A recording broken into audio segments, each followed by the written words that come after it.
بھائی کی پالیسیوں کی وجہ سے پنجاب بھی ہاتھ سے نکل جائے گا۔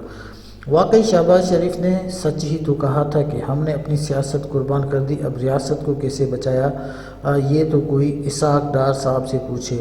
میاں صاحب نے 2013 کے بعد اپنے قریب ترین ساتھی چودھری نثار علی خان کو کھویا اور 2023 میں شاہد خاقان عباسی، مفتاح اسماعیل قریب محمد زبیر اور آصف کرمانی بھی ہاتھ سے گئے، نہیں تو ناراض تو یقینی طور پر ہیں۔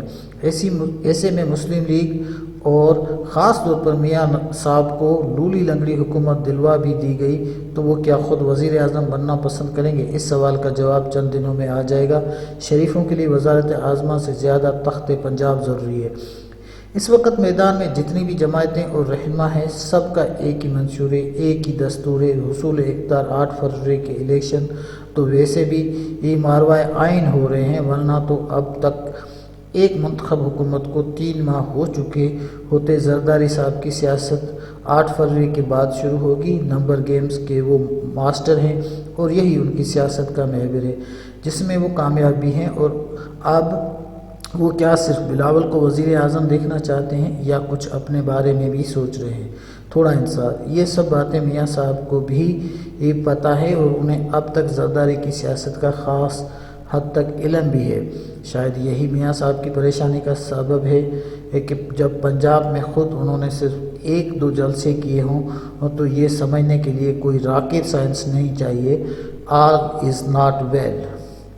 منشور ان جماعتوں کے آگے ہیں جو اقتدار میں حصے دار تو ہو سکتی ہیں، برسر اقتدار نہیں۔ مثلاً جماعت اسلام کے منشور ان کی طرز سیاست سے مختلف نہیں۔ پہلے بھی لکھا اور اب بھی کہتا ہوں، اتنی منظم اور ڈسپلن جماعت کی سب سے بڑی کمزوری یہ ہے کہ وہ انتخابی سیاست کے طور طریقوں سے دور نظر آتی ہے۔ اس سوال کا جواب وہ خود تلاش کرے کہ انہیں ووٹ کیوں نہیں پڑتا۔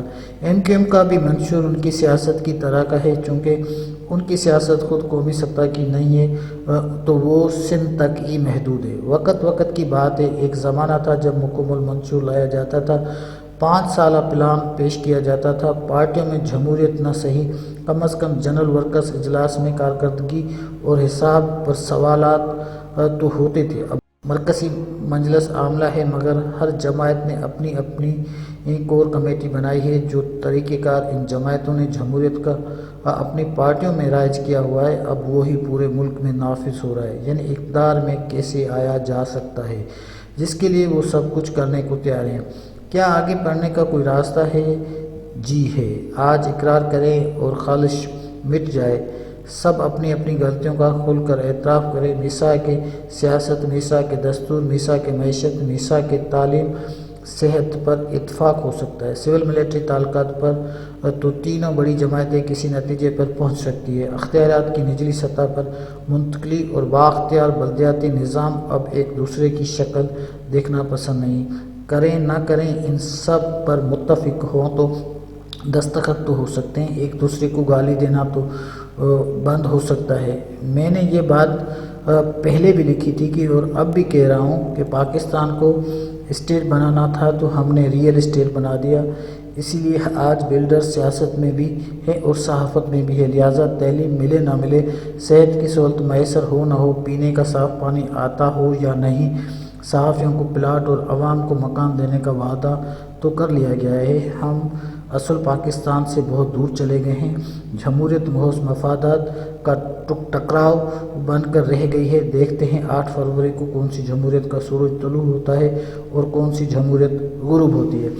دوستو یہ تو تھا آرٹیکل آپ کے مظہر عباس صاحب کا، وہ بڑے ڈس اپوائنٹڈ تھے۔ وہ کہتے ہیں کہ ایک پارٹی کو تو آپ نے بالکل نکال دیا ہے، وہ تو اس کہاں سے چلی گئی آپ کی الیکشنز کی دور سے، تو وہ بڑے ڈس اپوائنٹ ہے کہ اب کیا کس چیز کی الیکشنز ہوگی۔ اب ہوگی تو چلو نام کی ہوگی، لیکن وہ انسان کو اپسیٹ رہنا، اپٹیمسٹک رہنا چاہیے۔ تو وہ اپٹیمسٹک نظر تو آ رہے ہیں، لیکن 10 پوائنٹ بھی بڑے نظر آ رہے ہیں کہ اگر آپ یہ اپنی حرکتیں چھوڑیں گے نہیں تو یہ جو الیکشنز ہوگی وہ تو کہہ رہے ہیں کہ 8 فروری کو دیکھی جائے گی، لیکن وہ اتنے پر امید نہیں ہے۔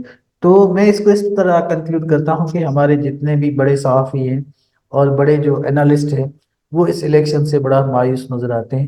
میں صرف یہ ساری چیزیں ڈاکومنٹ اس لیے کر رہا ہوں کہ کل کو ہمیں پتہ چلے گا کہ ہمارے رائٹرز کیا کہہ رہے تھے کہ یہ جو الیکشن ہو رہے ہیں اس کے بارے میں ان کے کیا خیالات تھے. تو یہ خیالات آپ کو 8 فروری کے بعد پتہ چلے گا کہ یہ صحیح تھے یا غلط تھے. تو میں اس کو ڈاکومنٹ کرنا چاہتا ہوں. Thank you.